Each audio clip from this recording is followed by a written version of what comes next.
Hello, everyone, and welcome to Night Reads. My name is Brian Basham. The Night Reads program is a live reading of an awesome piece of fiction, and I know because all of these people submitted them to me freely without any coercion. I may have had to hold a gun to their head, but they did eventually submit them without me holding a gun to their head, so I think that counts.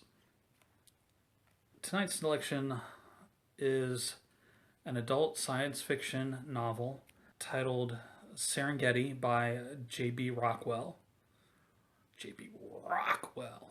That's how I like to pronounce it. We have the first chapter of that. It says 1 for the chapter title. Serengeti dropped out of hyperspace into a quiet, empty section of the cosmos. Too quiet, too empty. Sensors drank in data, feeding it to Serengeti's AI brain. Something's not right, she said. Hendrickson cocked his head, looking up at the camera. Because we're here, or because the ships we came after aren't? Serengeti shunted the sensor's feeds to the bridge. Take a look for yourself. Hendrickson frowned and stabbed at the panel, parsing through the information it displayed. Nothing. He shook his head. Nothing makes sense. There should be something here. There should, Serengeti agreed, studying him through the camera's electronic eye. That's what has me worried. Brutus, Bastion class commander of their fleet, sent 3 scouts ahead, but none of them came back. Needless to say, Brutus was not happy. In his inimitable wisdom, he decided to send yet one more ship after those missing 3. That's how Serengeti ended up here, in this oh-so-quiet, oh-so-empty section of space. She and Hendrickson, the rest of their crew, drew the short straw. Lucky us. She scanned the area around them and found nothing. No marker buoys or distress beacons. No radiation signatures, none of the electronic noise interstellar vessels endlessly squawked out. Not one sign of their scouts or the enemy warships they'd been tracking. Just an unsettling silence. Not good. Not good at all. Space was many things, but it was seldom quiet. Nothing, Hendrickson pounded on the panel in frustration. Not a goddamn thing. He straightened, looking out the huge windows wrapping the front of the bridge. Where the hell are they, Serengeti? Gone, she thought, drifting in the darkness. The stars keeping her company. Destroyed like all the other ships before them. 3 ships, Osage, Barlow, Vale of Tears, lost with all their crew. Hundreds of lives. AI and human both, wiped out in an instant. Hundreds added to the thousands already spent in this decades-long war between the Dark Star Revolution and the Meridian Alliance government. Bastard. Hendrickson punched the panel in front of him. Brutus already had intel on the DSR ships. He never should have sent Barlow and the others here. Or are you after them? He added, turning his eyes back to the camera. Serengeti considers him for a moment, deciding how to answer. Hendrickson was captain, her 4th captain in as many decades, and by far her favorite. Solid man, smart, good instincts, cool under pressure, when so many of his kind ran hot. More importantly, he knew his place. Knew he was captain of Serengeti's crew, but not of Serengeti herself. His predecessor never quite figured that out. Bastion says go, we go, she said simply. He leads this fleet, whether we like it or not. Hendrickson grimaced, obviously not liking it, not one bit. Serengeti didn't blame him. As AIs went, Brutus was kind of a prick. There won't be a fleet if he keeps throwing away ships like this. Henderson stared at the camera, waiting for Serengeti to respond, dropped his eyes to the display in front of him, when she didn't and toggled the feed, swapping one view for another and another. And when the electronic displays didn't give him what he wanted, Hendrickson turned to the bridge's windows, searching the stars outside, and Serengeti found that amusing, as if human eyes could ever compete with AI sensors. Damn it! Hendrickson curled his hands into fists, smacking the panel in frustration. What the hell's going on, Serengeti? He looked up at the camera. They should be here. Something should be here. There should, she said again, having nothing better to offer. Hendrickson grimaced, obviously hoping for more. 2 weeks, Serengeti. 2 goddamn weeks we've been chasing those DSR bastards, and now they're just gone, ghosted away. And our scout's gone with them.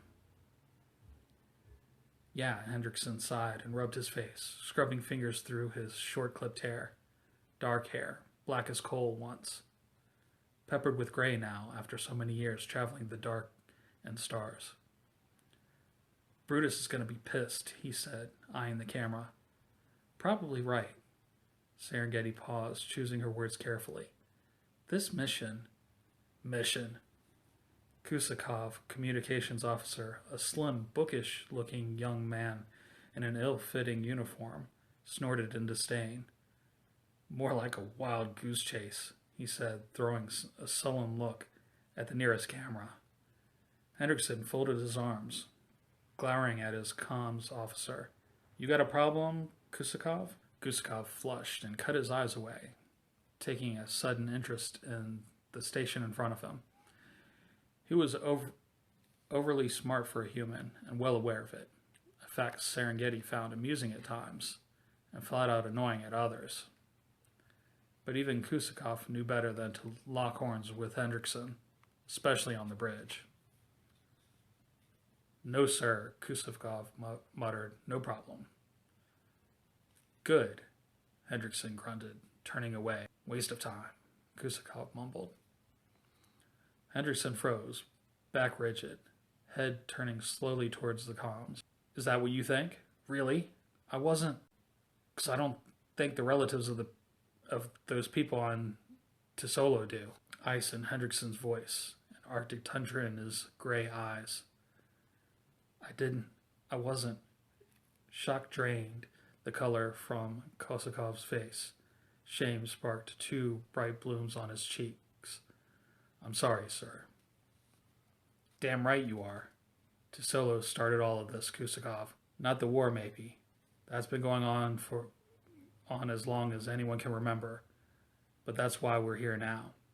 Hendrickson jerked a thumb at the windows, taking census of this backwater section of space. Kusakov ducked his head, flushed more brightly. They all knew about Tesolo now, and the mining colony the Dark Star Revolution destroyed a few weeks back. No one paid much attention to the planet before then, but after what the DCR did, uproar, demands for retaliation, blood for blood. That's how things went these days. And so, to appease the people on Tesolo and address the fears of the 28 other planets under Meridian Alliance rule, the Citadel sent Brutus and a small armada after them. 342 heavily armed AI warships sent after a ragtag fleet of DSR vessels. Brutus, being Brutus, was only too happy to take on the challenge. After all, it was a big operation, an important operation, and a chance to get noticed by the Citadel, who was admiral in charge of the fleet. 2 weeks they'd been searching, chasing the DSR ships that attacked Tesolo across light years of space. 2 weeks of failure and missed chances. Brutus was starting to feel the pressure. Serengeti almost felt bad for him. Almost. Tesolo was a massacre. Hendrickson took a step towards comms. Kusakov blanched and moved a step away. Our job, Kusakov, is to hunt down every last one of those DSR bastards and destroy them. Cold words, simple, brutal orders passed down from the highest levels. No trial this time, no second chances, no benefit of the doubt or consideration of the DSR's intentions, just death and vengeance. That's the point they'd gotten to in this war. Hendrickson moved another step closer. Bastian says, find those ships and chew them into tiny metallic bits. Then that's what we're going to do. Savvy? Yes, sir, Kusakov said quietly. Good. Now stop complaining and find something useful to do. Aye, sir. Kusakov stared at his feet, head bowed, shoulders slumped, looking like a contrite schoolboy. A quick look at the camera above him, shoulders shrugging apologetically, and Kusakov stabbed at the panel in front of him, carefully avoiding his captain's eyes, never quite looking him in the face. Hendrickson gave him a long look, eyeing Kusakov suspiciously as he puttered about, trying to appear busy. I said useful, Kusakov. That's just randomly poking buttons. Yes, sir. A hint of sullenness crept back into Kusakov's voice, but he grabbed up his comms visor, fiddling with the settings before slipping it over his head. Hendrickson grunted, shaking his head, as he turned away from comms, and I looked up at the nearest camera. So what do you want to do? Serengeti thought a moment before answering. Empty this place may be, but there's more here, I think, than meets the eye. Or sensors in her case. Serengeti didn't really have eyes, just her systems and her sensors. Cameras throughout her body. But then, those were better than human eyes, weren't they? Infinitely better, far more exact. She studied the stars outside through those sensors, activated a dozen different cameras set in the plating of her hull, and peered through those too. AI mind processing, parsing through reams of streaming data. Not much there, not much to go on at all. I say we take a closer look. Hendrickson dropped his eyes to the bridge's front windows, taking a look himself. Good idea, he said, nodding slowly. Initiating active scans. Serengeti reached for systems, sending a deluge of muons and other elementary particles into the emptiness around them. Short range is coming up empty, a woman's crisp voice said. That was Finlay at the scan station, late to the party and trying to make up for it.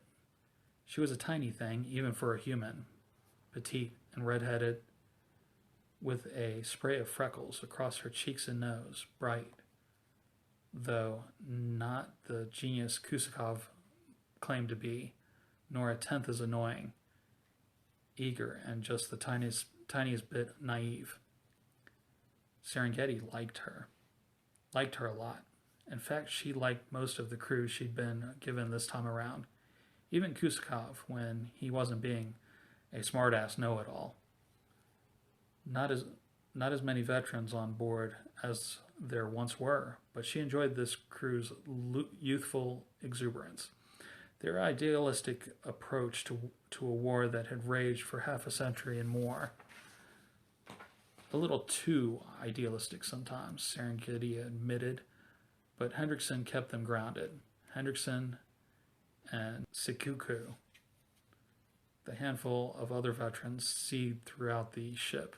They'd seen it all, the worst war had to offer, and adapted, overcame, kept on fighting. Serengeti respected that, and them. Youthful exuberance was one thing. Youthful exuberance, unfettered, could get them all killed. She let the scans run, processed the data they returned, and then waited, holding her tongue, letting Finlay work through the information in her slow, methodical way. Finley cycled her panel, swapped one data screen for another. Long-range scans, picking something up. Good girl. What? Hendrickson demanded. What's out there? Hard to tell. Finley frowned in confusion, shaking her head. Few pings, that's it. She tapped at the panel in front of her, scrolling through the sensor's data streams, one after the other. Lots of information there. Hard for a human mind, even a bright one like Finley's, to make sense of it all. Damn it! Finley swiped at the panel in frustration, starting over from the beginning. Serengeti parsed a few strings, ran a quick correlation, and pushed the results to the scan station to help Finley out. She'd get it eventually, but Serengeti needed to move this along. And AI only had so much patience for the slowing process of the human mind, after all. Finley pulled the new data over to her central screen and leaned close, brow furrowed as her eyes devoured the information.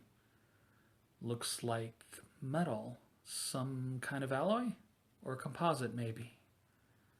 A few more taps at her screen, another shake of her head. Whatever's out there, it's not a ship. At least not anymore, Hendrickson said softly. Far too softly for Finley or the rest of the bridge crew to hear. Just loud enough for Serengeti's microphones to pick his words up. He raised his eyes to the camera in front of him, mounted high up on the wall. Could have been, once upon a time. He stared into the camera's lens a second or two and then flicked his eyes back to the front windows, looking out at the stars. Serengeti looked with him, studying the emptiness outside, with one fraction of her consciousness, while the bulk of her processing power sifted through the wealth of data her systems collected. Definitely metal out there. Metal and composite both. But whether it was the remains of a ship or not, hard to tell. Finley's right in that. Serengeti amped up the sensors, reaching further out with her scans, stretching to the very edge of her system's range to suck in more data.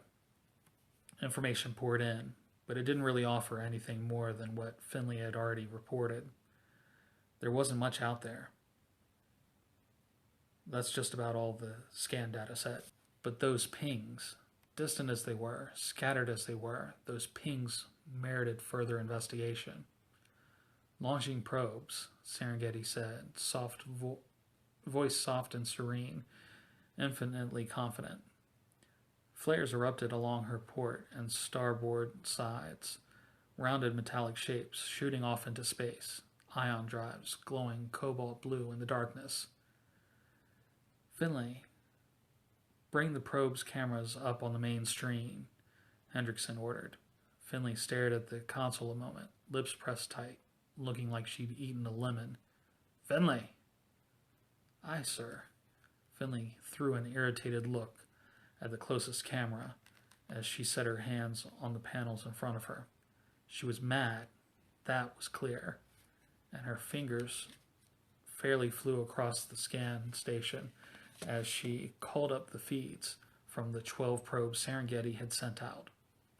A few seconds of processing, and she shunted the video to the front windows, thick panes stretching from floor to ceiling, curving with the outside wall of the bridge, so the rest of the command crew could see.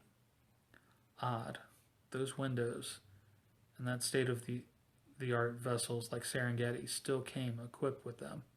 Once upon a time, those reinforced panes were necessary, back in the days when ship scans were limited and the line of sight still mattered.